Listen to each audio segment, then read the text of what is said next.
சென்னை மெரினா கடற்கரையில் எம்ஜிஆர் சதுக்க வளாகத்திற்குள் அடக்கம் செய்யப்பட்டுள்ள மறைந்த முதலமைச்சர் ஜெயலலிதாவின் புதிய சமாதியை காண 2வது நாளாக மக்கள் கூட்டம் அலைமோதியது. தமிழகத்தின் பல்வேறு பகுதிகளில் இருந்து வந்திருந்த அதிமுக தொண்டர்கள் ஜெயலலிதா உடல் அடக்கம் செய்யப்பட்ட இடத்தில் கண்ணீர் அஞ்சலி செலுத்தி வருகிறார்கள். இங்கிருந்து நமது செய்தியாளர் தங்கமணி தரும் தகவல்களை தற்போது கேட்கலாம். தங்கமணி, வணக்கம். ஜெயலலிதா சமாதியில் தற்போதைய நிலவரம் என்ன? மக்கள் கூட்டம் எந்த அளவுக்கு இருக்கு? இது குறித்த விவரங்கள் தங்கமணி. மறைந்த முன்னாள் முதலமைச்சர் ஜெயலலிதாவின் உடல் சென்னை மெரினா கடற்கரையில் அடக்கம் செய்யப்பட்டிருக்கிறது. அவரது அரசியல் ஆசானாக இருந்த மறைந்த முன்னாள் முதலமைச்சர் எம்ஜிஆரின் சமாதிக்கு அருகிலேயே ஜெயலலிதா அவர்களின் சமாதியும் அமைக்கப்பட்டிருக்கிறது. அவரது உடலும் அடக்கம் செய்யப்பட்டிருக்கிறது. இந்த சமாதிக்கு தமிழ்நாட்டின் பல்வேறு ஊர்களிலும் இருந்து பொதுமக்களும் அதிமுக தொண்டர்களும் வருகை புரிந்து கொண்டிருக்கின்றனர். அவர்கள் இங்கே வந்து மறைந்த முன்னாள் முதலமைச்சர் ஜெயலலிதாவின் உடலுக்கு அஞ்சலி செலுத்தி வருகின்றனர். மலர் வளையம் வைத்தும் மலர்களை தூவியும் அஞ்சலி செலுத்தி வருகின்றனர். பல்வேறு மாவட்டங்களிலிருந்தும் மக்கள் பேருந்துகளிலும் ரயில்களிலும் பயணித்து இங்கு வருகின்றனர். அவர்களுக்கு தேவையான பாதுகாப்பு ஏற்பாடுகளை தமிழக காவல்துறை இங்கு செய்திருக்கிறது. அதாவது நீண்ட வரிசையில் காத்திருந்து மக்கள் தங்களது அஞ்சலியை செலுத்தி வருகின்றனர். எனவே கூட்டம் அதிகமாக இருக்கிறது. பல்லாயிரக்கணக்கான மக்கள் இன்று அதிகாலை முதலே சமாதிக்கு வருகை புரிந்து அஞ்சலி செலுத்தி வருகின்றனர். திரை நட்சத்திரங்கள், முக்கிய பிரபலங்கள், பொதுமக்கள், அதிமுக தொண்டர்கள், தீவிர தொண்டர்கள் மற்றும் பலர் இந்த சமாதிக்கு வருகை புரிந்து கொண்டிருக்கின்றனர். அவர்களுக்கு தேவையான பாதுகாப்பு ஏற்பாடுகளும் செய்யப்பட்டிருக்கிறது. தொடர்ந்து வந்து கொண்டே இருக்கின்றனர். நீண்ட வரிசையில் வந்து கொண்டே இருக்கின்றனர். கிட்டத்தட்ட லட்சக்கணக்கான மக்கள் இன்று ஒரே நாளில் ஜெயலலிதா அவர்களின் சமாதிக்கு அஞ்சலி செலுத்தியிருக்கின்றனர். கண்ணீர் மல்க அவர்கள் அஞ்சலி செலுத்தியதை நம்மால் காண முடிந்தது. பலர் மிகுந்த உருக்கத்துடன் இங்கே வந்து அஞ்சலி செலுத்திவிட்டு செல்கின்றனர். நேற்று வர முடியாதவர்களெல்லாம் இன்று வருகை புரிந்து அஞ்சலி செலுத்தி வருகின்றனர். இங்கு நம்மிடையே சில தொண்டர்கள் இருக்கிறார்கள். அதாவது முதலமைச்சர் ஜெயலலிதாவை பொறுத்தவரையில் அவருக்கு கட்சிக்காரர்களையும் தாண்டி அபிமானிகள் இருக்கிறார்கள், அவரை பிடித்தவர்கள் இருக்கிறார்கள். ஏனென்றால் கட்சிக்காரர்கள் மட்டுமல்லாமல் அவர் ஒரு தைரியசாலி, தைரியமான பெண்மணி, ஒரு சிறந்த நிர்வாகி, ஒரு கம்பீரமான பெண்மணி என்றெல்லாம் அவரை வர்ணிப்பது உண்டு பொதுமக்கள். மிகுந்த ஒரு உத்வேகத்தை மற்றவர்களுக்கு அளித்த ஒரு பெண்மணியாக இருந்திருக்கிறார். எனவே பலதரப்பட்ட மக்களும், கட்சியை சார்ந்து பலதரப்பட்ட மக்களும் இங்கு வருகை புரிந்து அவருக்கு அஞ்சலி செலுத்தி வருகின்றனர். இங்கு வந்திருக்கின்ற சிலர்களிடம் கேட்கலாம். இப்போ உங்களுடைய மனநிலை எப்படி இருக்கு? உங்களை விட்டு மறைந்திருக்கிறார். மனதில் ரொம்ப பாய்ச்சிருக்குங்க. இதயத்தில் அம்மாவுக்காக நாங்கள் வந்து மனநலம் ரொம்ப பாய்ச்சிருக்குங்க. அம்மாவுக்காக நாங்கள் ரொம்ப இறைவனை வேண்டி பிரார்த்தனை பண்ணிட்டு வந்திருக்கிறோம்.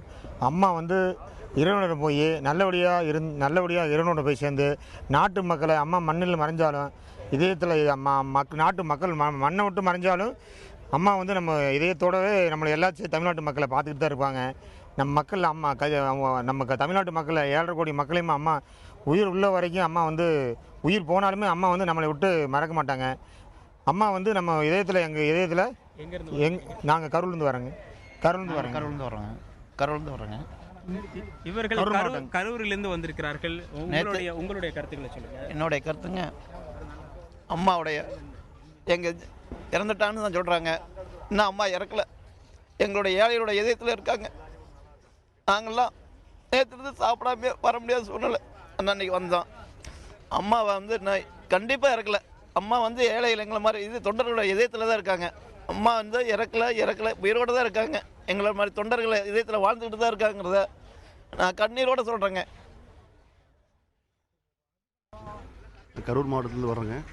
எங்கள் அம்மாவின் தாயின் நினைவிடத்தில் அஞ்சலி செலுத்துவதற்காக இன்று கரூரிலிருந்து புறப்பட்டு தாயின் நினைவிடத்தில் வந்து அஞ்சலி செலுத்திக் கொண்டிருக்கிறோம். நேற்று எங்கள் வர முடியாத சூழ்நிலையால் என் தாயின் நினைவிடத்திலிருந்து வந்து அஞ்சலி செலுத்திக் கொண்டிருக்கிறோம். எங்கள் அம்மா அவர்கள் மண்ணை விட்டு விழுந்தாலும் தமிழ்நாட்டு மக்களின் இதயத்திலிருந்து நீங்கா இடம்பெற்று விட்டார்கள். அம்மாவின் அரசியல் ஆசானாக நான் ஏற்றான் அரசியலில் குதித்தேன். ஆனால் அந்த அம்மா அவர்கள் நீங்கியது என் வாழ்நாளில் என்றைக்கும் மறக்க முடியாத ஒரு சம்பவமாக நடந்துவிட்டது.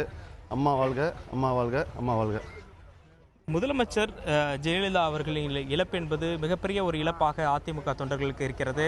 அவர்கள் மிகுந்த சோகத்தில் இங்கு வந்து மறைந்த முதலமைச்சர் ஜெயலலிதா அவர்களுக்கு அஞ்சலி செலுத்தி வருகின்றனர். இங்கே ஒரு திருநங்கை இருக்கிறார், அவர் மதுரையிலிருந்து வந்திருக்கிறார். அவரும் தனது இரங்கலை இங்கே வந்து அஞ்சலி செலுத்தியிருக்கார். அவருடைய கேட்கலாம், உங்களுடைய கருத்துக்கள். நான் மதுரையிலிருந்து வந்திருக்கிறேன். கவிதா.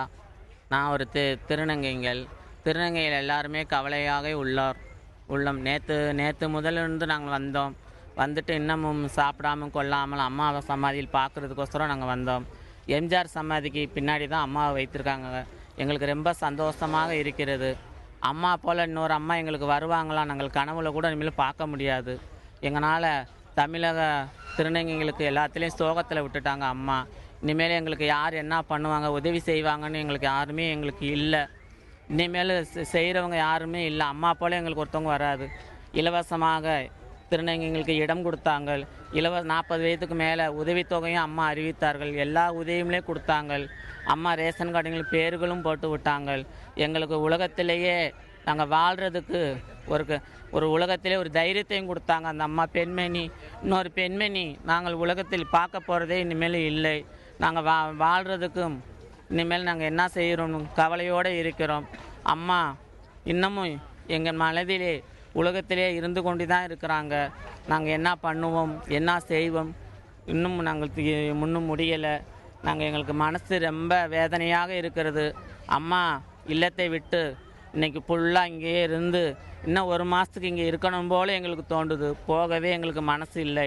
மெரினா கடற்கரையை விட்டு நாங்கள் என்ன பண்ணுவோம், என்ன செய்வோம், இனிமேல் எப்படி வாழ போகிறோம், இனிமேல் எங்களுக்கு என்னதில்லை. அது அம்மாவோட அருளால் தான் இனிமேல் வாழ முடியும். நாங்கள் என்ன பண்ணுவோம்னு எங்களுக்கே இன்னும் ஒன்றும் புரியலை. நாங்கள் மதுரையிலேருந்து வந்திருக்கிறேன். திருநங்கைகளுக்கு எல்லாத்துக்கும் பெரியவங்களுக்கெல்லாம் எல்லாத்துக்கும் வணக்கம். இவரை பார்க்கலாம். கையில் முதலமைச்சர் ஜெயலலிதா அவர்களின் மறைந்த முதலமைச்சர் ஜெயலலிதா அவர்களின் படத்துடன் நிற்கிறார். இப்படி பலதரப்பட்ட மக்களும், அதாவது இவர் ஒரு திருநங்கை, மதுரையிலிருந்து வந்திருக்கிறார். இப்படி பலதரப்பட்ட மக்களும் மிகுந்த ஒரு சோகத்தில் இங்கு வந்திருக்கிறார்கள். அதாவது ஜெயலலிதாவின் அபிமானியாக பலரும் இருந்திருக்கிறார்கள். கட்சியையும் தாண்டி அவரை பிடித்தவர்கள் நிறைய பேர் இருக்கிறார்கள். அந்த வகையில் அவர்கள் இங்கு வந்து கொண்டிருக்கிறார்கள். வரிசையாக இரவை கடந்தும் தற்போது மாலை பொழுதை கடந்தும் இந்த இரவிலும் வந்து கொண்டிருக்கிறார்கள். அந்த வரிசையை பார்க்கலாம். தொடர்ந்து இந்த வரிசையில் மக்கள் இருந்து கொண்டே இருக்கிறார்கள். யாரேனும் வந்து அஞ்சலி செலுத்திக் கொண்டே இருக்கிறார்கள். சிலர் இங்கு சோகத்துடன் வந்து நின்று கொண்டிருக்கிறார்கள், கதறி அழுகிறார்கள். பல்வேறு காட்சிகளை இங்கு நம்ம பார்க்க முடிகிறது. இது போன்ற ஒரு சூழல் தான் இங்கு இருக்கிறது.